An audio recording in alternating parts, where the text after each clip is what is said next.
Before the world saw Catherine's coronation in Dublin Castle, a whisper inside the palace corridors had already detonated a royal earthquake. No one knew what it meant yet, but Camilla did, and it terrified her. The murmur began quietly, almost absurdly. A slip of information exchanged during an international summit gave a subtle hint that the Republic of Ireland, long estranged from monarchy, was considering a dramatic cultural gesture. They were contemplating the revival of a symbolic crown, not to bring back a monarchy, but to forge an emblem of reconciliation, healing, and modern unity. It was not a return to the past, but a rewriting of it. And while most brushed it off as ceremonial fantasy, someone took it seriously, deeply. A letter was sent not to Charles, not to William, but to Catherine. A private, handwritten message from Ireland's cultural envoy, requesting her presence for an event that would mark the beginning of a new era between Ireland and the Crown. That letter was never supposed to be intercepted, but within the walls of the palace, nothing stays secret for long. And Camilla, ever watchful, got wind of it before even William did. It wasn't the letter itself that unsettled her, it was the name on the envelope. The fact that Ireland, independent and proud, had bypassed protocol and extended an invitation to Catherine directly. That one detail sparked a firestorm behind closed doors. Because to Camilla, this wasn't just diplomacy. It was a challenge to her role, her reign, and the fragile legacy she had worked tirelessly to hold on to. The timing couldn't have been worse. Camilla had already been struggling to maintain her grip on Commonwealth influence, especially with key nations quietly expressing frustration over her public image. Unlike Catherine, who had grown into a beloved figure through her silence, grace, and connection to Diana's spirit, Camilla often felt like an outsider, tolerated, not adored. So when this letter surfaced, it wasn't viewed as a diplomatic courtesy. It was seen as betrayal. Not just of Camilla, but of the entire royal hierarchy. And then there was Princess Anne, always discreet, always loyal to the institution but fiercely principled in her own right. Weeks before the letter's arrival, she had been spotted in a private, undocumented meeting with Catherine. It raised eyebrows, but no one dared question her. What they didn't know was that Anne had shared something powerful during that meeting, a truth about Diana, a quiet warning about Camilla, and perhaps even a nudge toward what was to come. Now, behind palace doors, advisors were growing restless. Some feared they were on the brink of another Diana moment, a young, charismatic royal stepping beyond her prescribed title, capturing global affection and reshaping the monarchy from the outside in. Catherine had never asked for power, but now, power was calling her by name. Camilla, seething, stormed into Charles's private quarters and reportedly uttered one chilling line: "If she accepts it, it's treason." But Charles didn't respond, not immediately. Because deep down, he recognized something Camilla refused to admit. This wasn't about politics. It was about legacy, identity, and something that had been brewing since the moment Diana walked into that palace decades ago. But Catherine didn't flinch because the history behind this invitation was far more personal than political. Buried beneath a legacy of tragedy lies a quiet vow. Princess Diana once made one that her daughter-in-law may now be fulfilling. A promise sealed in grief and awakened by destiny. In the late 1980s, amid tense headlines and fractured diplomacy, Diana made a historic visit to Ireland. Her presence alone was enough to stir emotion across the island. But what many never knew was the power of what happened behind the cameras. Unlike the stiff, guarded engagements that came before her, Diana moved through Ireland with a sincerity that broke centuries of formality. She didn't arrive as a symbol of monarchy, she came as a woman reaching across wounds. In one rare moment, standing in a quiet churchyard in County Wicklow, Diana reportedly spoke with local leaders about something no other royal had dared to express: an acknowledgement of pain and a promise that one day, reconciliation wouldn't just be diplomatic, it would be real. What followed that trip was a private letter, unpublicized, undisclosed, written in Diana's unmistakable handwriting and sent to a quiet cultural circle of Irish leaders. In it, she wrote of unity through compassion. She spoke of a future where the crown did not dominate but listened, and she vowed that even if the monarchy remained unchanged in her lifetime, someone someday would carry that message forward. That letter, thought to be lost, had been tucked away in an heirloom box gifted to Catherine by none other than Princess Anne. At first, Catherine believed it was simply an antique collection of trinkets passed down out of duty. But hidden beneath silk linings and faded royal parchment, she found Diana's note, yellowed but intact. And it shook her. Not because it was controversial, but because it felt eerily timed, as if Diana herself had reached across time to place the weight of something sacred into Catherine's hands. In that moment, the parallels became impossible to ignore. Like Diana, Catherine had never asked for a spotlight, yet it had found her.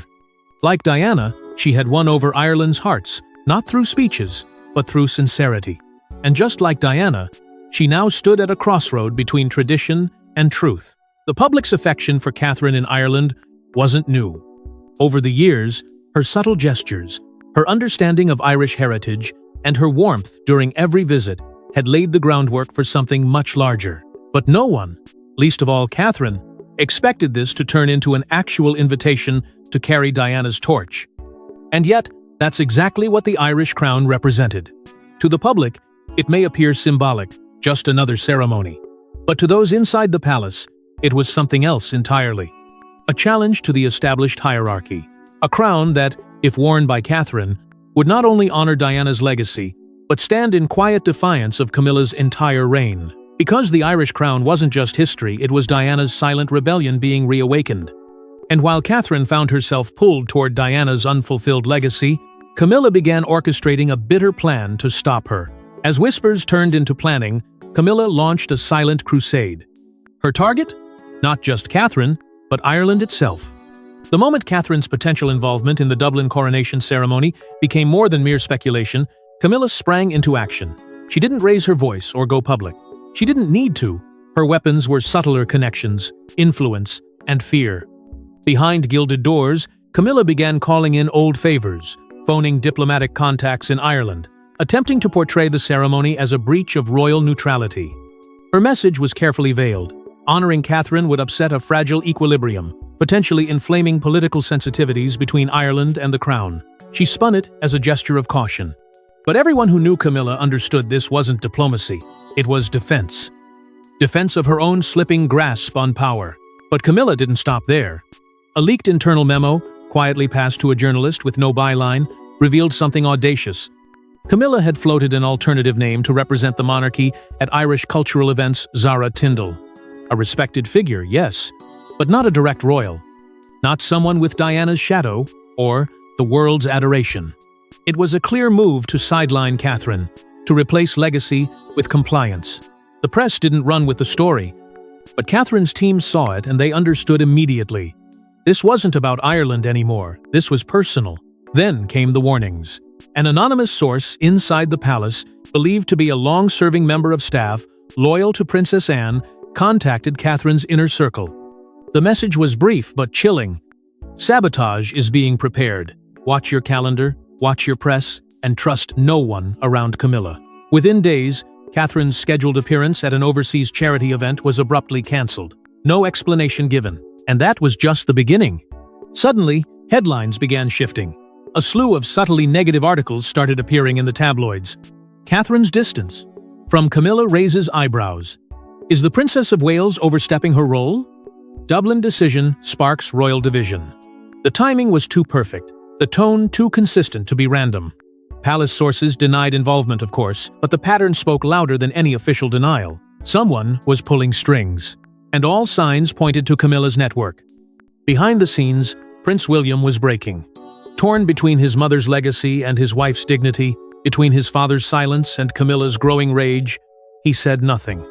Not to the press, not even to Catherine. Friends close to the couple revealed that William had begun avoiding conversations about Ireland altogether.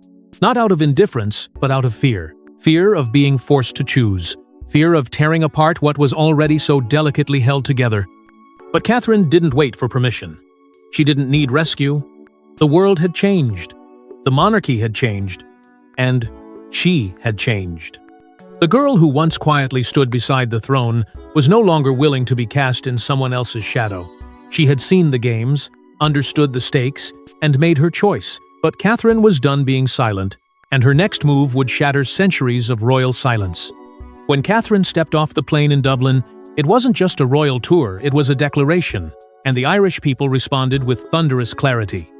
From the moment her foot touched Irish soil, it was clear something monumental was unfolding. This was no ordinary diplomatic visit, no performative pageantry. The energy was different. Catherine's presence carried weight, one forged not by inherited power, but by earned reverence. Crowds didn't merely gather, they surged, chanting her name, waving both Irish and British flags together, as if decades of division had momentarily dissolved into unity. Irish officials welcomed her not with formal restraint, but with an embrace that echoed something far deeper: recognition. They weren't receiving a royal representative, they were honoring a woman they saw as their own, graceful, steady, and unshackled by the sins of the past. Then came the walk through Kilmainham Gaol, a location steeped in painful memories. Once the site of execution for Irish revolutionaries, now transformed into a national symbol of freedom and suffering. Catherine walked its halls alone, each step a silent tribute to those who fought for independence, yet without an ounce of entitlement. It wasn't rehearsed, it was real. Her head bowed, her pace deliberate, as if listening to ghosts that once cried out for sovereignty. That moment wasn't just powerful, it was healing. And in that symbolic silence, Catherine achieved something no crown ever had before: peace through humility. Later that day, amidst a sea of green and gold, a young Irish girl broke through the crowd, holding nothing but a white flower and a question in her eyes. As Catherine knelt to greet her, the child whispered words that would be repeated across every newspaper front page the next day. "You're our Queen of Peace." And for a brief moment, the politics, the titles, the bitter undercurrents, none of it mattered. What mattered was the look in Catherine's eyes, one of profound understanding, not as a sovereign, but as a servant of history. And yet, behind this poetic moment of connection, something far more calculated was taking place. In the evening, under tight security and no press, Catherine made a secret visit to a remote countryside estate once quietly supported by Princess Diana. The location, unremarkable in appearance, had been a safe haven during Diana's silent humanitarian efforts. Catherine's arrival there wasn't publicized, but it wasn't missed either. Local elders whispered that it was Diana's promise fulfilled. The symbolism was unmistakable. The torch had officially passed. Then came the reveal. At a private reception hosted by Irish dignitaries, the crown was brought out, a beautifully restored artifact, shimmering with ancient Celtic design, untouched since 1922. No fanfare, no announcement, just quiet reverence. And yet, its presence said everything. This wasn't about reign, it was about recognition. A throne not returned but reimagined. And as the weight of the moment settled across both nations, one final message pierced through the palace walls. Camilla, upon hearing confirmation of the crown's presentation, sent a sharp, cutting note to Charles. 6 words. Nothing more. She's going through with it. But what unfolded inside Dublin Castle would make history and ignite a firestorm the monarchy couldn't extinguish. The world watched in stunned silence as Catherine, standing alone in Dublin Castle, accepted the crown. A royal defiance never seen before, and one that sent shockwaves through Buckingham Palace. The hall had not seen a coronation in nearly a century, and never one like this. There was no king, no scepter, no British anthem playing in the background. And yet, the silence inside those walls felt more powerful than any royal fanfare. Catherine entered, dressed in a deep green ceremonial gown, an intentional tribute to Ireland's soul. She didn't arrive with a guard of honor. She didn't need one. The moment she appeared, the air shifted.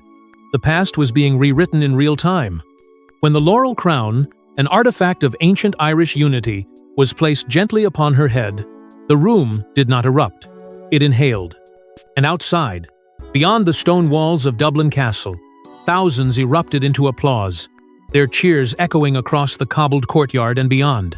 It wasn't about dominion. It wasn't about supremacy. It was about something far rarer: reconciliation. For Catherine, this was not a coronation of power. It was a coronation of purpose. Then came her words delivered not from a throne, but from the heart. Catherine, now wearing the laurel crown, stood before the world and said, "Let this crown not divide, but connect. Let it not remind us of what we lost, but what we can still build. We need bridges, not borders. We need grace, not grudges. And above all, we need truth without fear." The crowd outside roared, erupting into chants not just of support, but of unity. For that moment, centuries of wounds seemed to soften. But the applause in Dublin was not mirrored in London. Across the Channel, inside the marble halls of Buckingham Palace, silence had taken hold. Catherine's name was not mentioned in the morning briefings. No statement was released. Every royal staff member was ordered to hold comment. But behind the scenes, turmoil was brewing. King Charles, upon watching the broadcast live, reportedly locked himself inside his private quarters with Camilla. No one was permitted entry, not even his closest aides. And while the world celebrated Catherine's rise, the British media turned into a battlefield. Some called it visionary. Others labeled it insubordination. But the most damning narratives came from within anonymous palace insiders, whispering phrases like unprecedented rebellion and a direct rebuke to the Queen Consort. Headlines across global outlets framed it exactly that way. Catherine's coronation sends message to Camilla. The palace didn't have to say a word, the public already knew what it meant.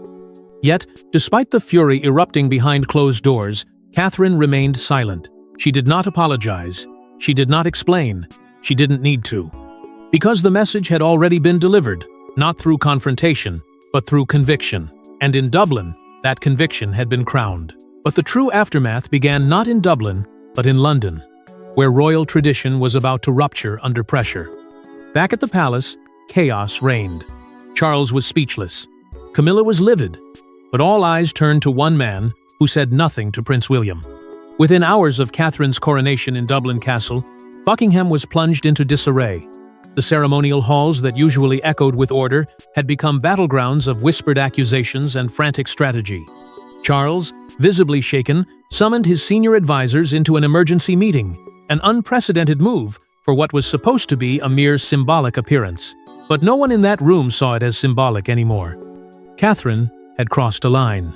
Or perhaps she had drawn a new one. And everyone inside those walls was scrambling to figure out which side to stand on. Camilla, however, didn't waver. Her fury eclipsed the hesitation of the others. She stormed into the room and issued a brutal ultimatum. Catherine must be stripped of her royal titles. The message was delivered cold, without compromise. To Camilla, this was not just about tradition, it was about humiliation. She saw the crown placed on Catherine's head as an act of betrayal, not diplomacy. A global audience had watched her rival be celebrated as a queen on foreign soil. And now, Camilla wanted consequences. But Charles didn't respond the way she expected. For the first time in weeks, he hesitated. Not out of sympathy, but out of fear. He knew that punishing Catherine now would risk something far more dangerous than palace embarrassment.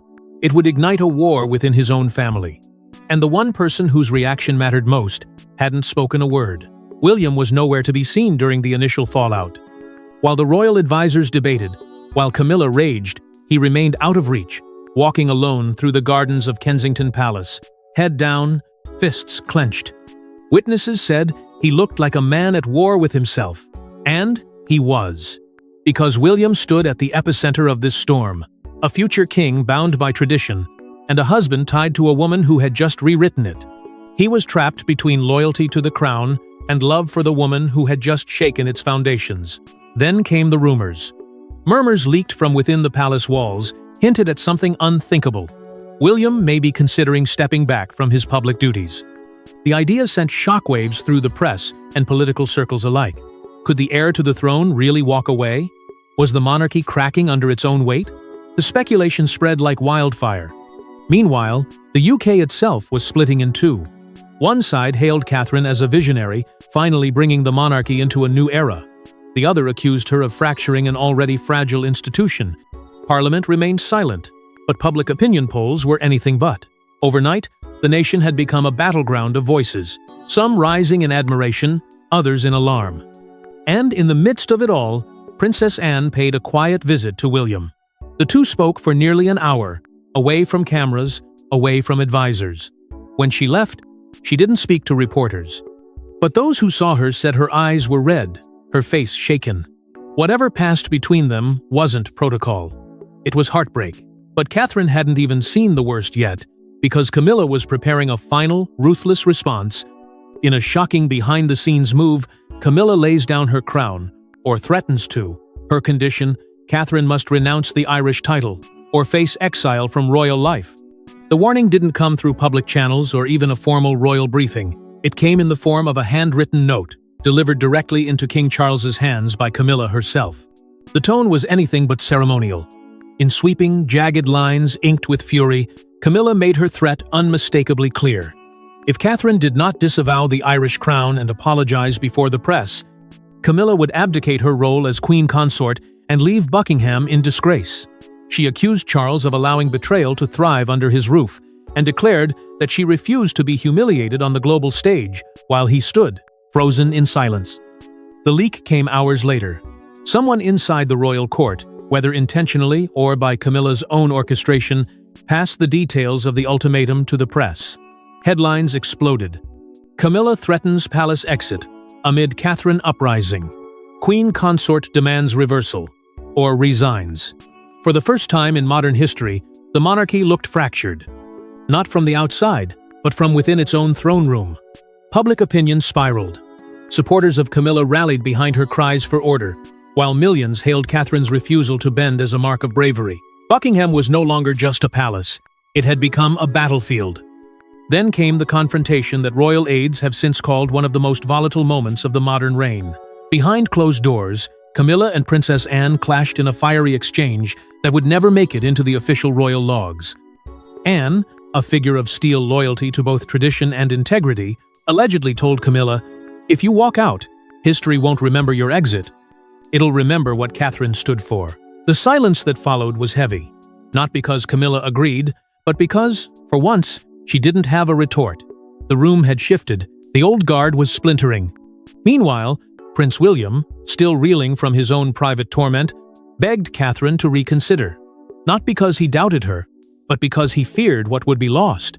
Their titles, their public role, their access to the very platform they had fought so long to build. He warned that Camilla would stop at nothing, that Charles was paralyzed by guilt, and that a storm was coming they might not survive. But Catherine, unwavering, looked him in the eye and offered only one response: "I belong to the people, not the palace." And with those words, she drew a line that could never be erased.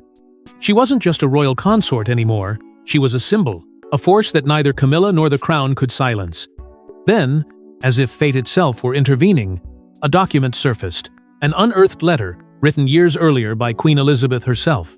It was short, reflective, and quietly prophetic. In it, the late queen described Catherine as a spirit of reconciliation the crown must never stifle.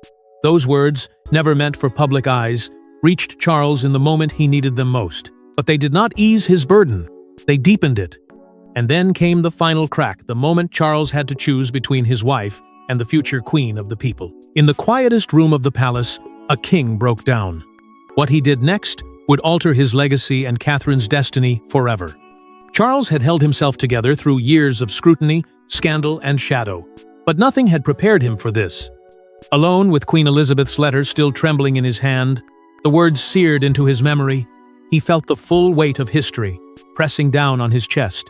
It wasn't just a note, it was a final wish, a prophecy, a blessing for a future he had resisted out of fear, and now could no longer deny. It shattered him, not because he disagreed, but because he finally understood. This battle wasn't between two women. It was between the monarchy's past and its only chance at redemption.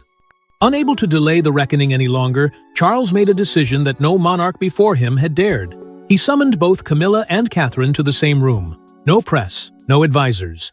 Just the three of them, standing in a silence so thick it threatened to crush everything still holding the crown together. Camilla, tense and fuming, barely concealed her disdain. Catherine, poised but visibly burdened, carried herself not with arrogance, but with the weight of duty. And Charles, somewhere in the middle, was no longer just a king. He was a man on the edge of collapse. The conversation that followed would never appear in any official record, but those close to the royal circle have revealed fragments of what took place. Camilla, her voice sharp, accused Catherine of betrayal. "She humiliated me," she reportedly said, her words trembling with rage. But Catherine didn't flinch. She didn't apologize. She simply replied, "I fulfilled a promise." That sentence was calm, clear, and piercing, hung in the air like a final verdict. The tension didn't erupt, it simmered. And then Charles, with his father's pen and his mother's decree in hand, made the decision that would define his reign. In a move without precedent, King Charles signed a formal royal decree, recognizing Catherine as Queen of the Irish Heart, a symbolic title, born not of tradition, but of transformation. It wasn't about power. It wasn't about rebellion.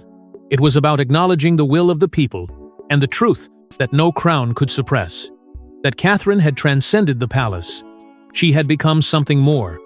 Camilla, unable to contain her fury, stormed out of the room. And this time, there was no one to stop her. Days later, her responsibilities over Commonwealth diplomatic affairs were quietly reassigned. She remained queen consort in name, but her influence had been stripped bare. As for Catherine, she rejected the formal royal apology offered in the aftermath. She didn't want a press release. She didn't want a carefully worded statement. Instead, she issued her own message to the Irish people, and by extension, the world. This is only the beginning. But what began as defiance has now evolved into something more because Catherine is no longer just a royal figure. She is a global icon. They called her bold. They called her defiant. But in Ireland, they call her something else now, Queen of the People. In the weeks that followed Catherine's coronation at Dublin Castle, something extraordinary happened. It wasn't just political. It was cultural, emotional, and global. Flights to Ireland surged. Hotels were booked out months in advance. Souvenir shops replaced royal memorabilia with fresh designs, bearing a new title, Queen of the Irish Heart. It wasn't sanctioned by the monarchy, but it didn't have to be. The people had chosen her. They had claimed her. And with every headline, every photograph, every speech echoing across the internet, the world was watching a new kind of crown rise, one born not from bloodline, but from belief. World leaders took notice. From prime ministers to grassroots activists, praise poured in. Catherine received personal messages from women heads of state, former presidents, and Nobel laureates, commending her for her strength, dignity, and refusal to be silenced. Her actions were described as a watershed moment in modern monarchy, and a blueprint for peace led not by men in suits, but women with soul. Irish citizens began referring to her simply as our Catherine. In a region once defined by division, she had become a bridge, crossing centuries of pain with one unprecedented act of grace. But Catherine didn't stop at symbolism. She took her message and turned it into something tangible. Just months after the ceremony, she announced the establishment of the UK-Ireland Peace Trust, a new initiative aimed at strengthening cultural, educational, and charitable ties between the two nations. It was more than a gesture. It was a legacy in motion. With this trust under her name, she made it clear. This wasn't a one-time coronation. It was the beginning of a lifelong mission to turn goodwill into progress. And while the world looked toward Catherine's future, another chapter quietly closed. Camilla, whose public image had been battered by the fallout, began a slow and silent retreat from royal life. There was no press conference, no formal abdication. Just a vague, carefully worded speech, issued through official channels, thanking the public for their support and stepping back from public engagements to reflect and realign. It was an exit not of disgrace, but of defeat. A quiet acknowledgement that the crown had shifted, and it was never truly hers to hold. Meanwhile, Catherine's approval ratings soared to heights unseen in modern royal history. Some pollsters dared to say it. She had surpassed even Queen Elizabeth II at her peak. But Catherine never claimed that throne. She never competed for it. She simply followed a path laid by conscience, and it brought her to the heart of millions. And somewhere in the stone halls of Dublin Castle, a single crown now rests on a velvet cushion, glinting under filtered sunlight. It is not locked away. It is not forgotten. It waits silently for her next return. A reminder of what happened when a woman chose people over palace, promise over protocol. Because in the end, Catherine didn't just accept a crown, she rewrote the legacy of the monarchy forever. Thanks for watching. Don't forget to like and subscribe, and we will see you in the next one.